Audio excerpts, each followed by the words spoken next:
Hello, I'd like to talk to you today about Christianity and money.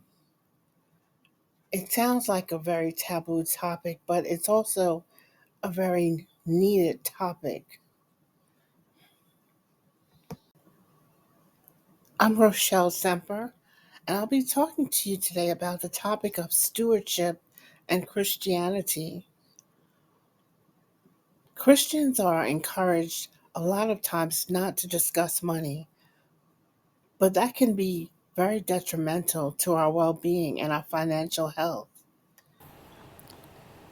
So, I wanted to talk to you a little bit today about wealth building and the Christian, or the Christian and money. We have sometimes an aversion to money when we're Christians. We're told that it's evil. The love of money is the root of all evil, not money. And when it comes to wealth building, that is something that is gradual. It takes time to build wealth. It doesn't come in one weekend or one year, even.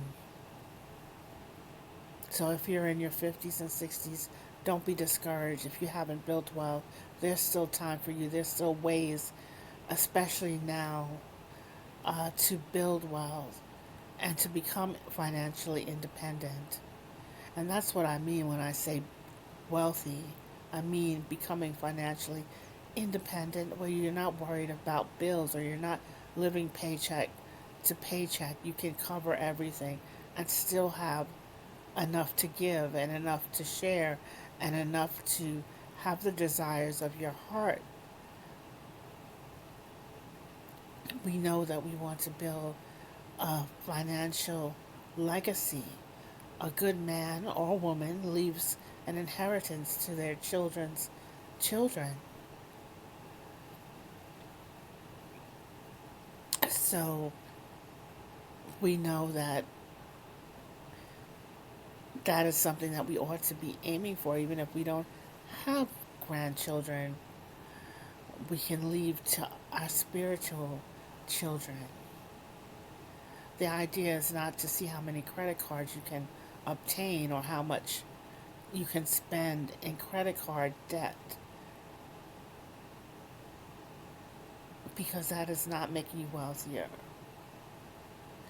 Credit card debt is not a good thing for a Christian or for anyone to accumulate.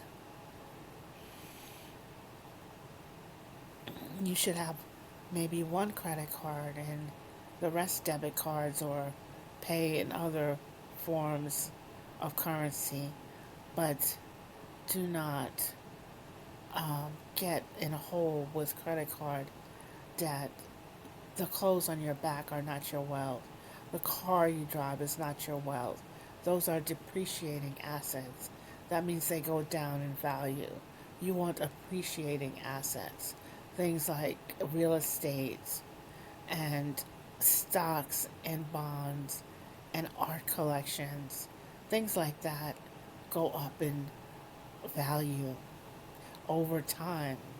This whole wealth building journey is about time.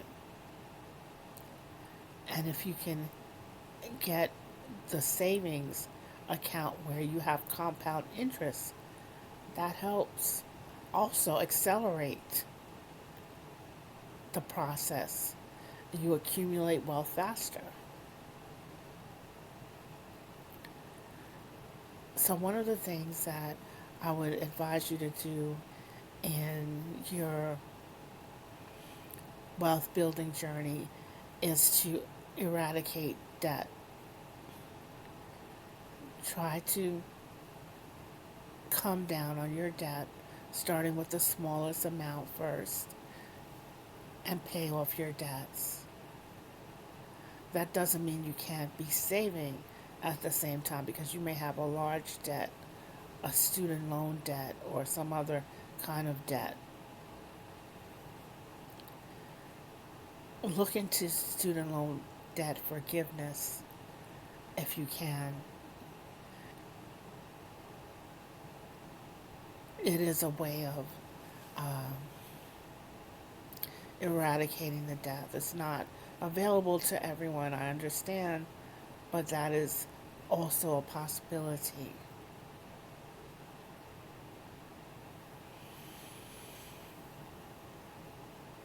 You also need to live within your means. You need to know how much money you're spending monthly. Every millionaire and billionaire knows how much money they are taking in and how much money they are spending.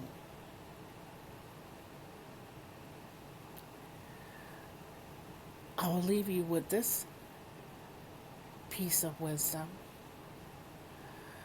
that you will make more for yourself by working for yourself than you do working for someone else. You will never get rich working for someone else, even though it's a good way to start and to build some capital for your business or your savings account for your investments. So take these things into consideration. I'll be back on a future video about this topic. And in the meantime, thank you for coming back to the channel. Like, share, and subscribe. And I will see you next time. Have a blessed day.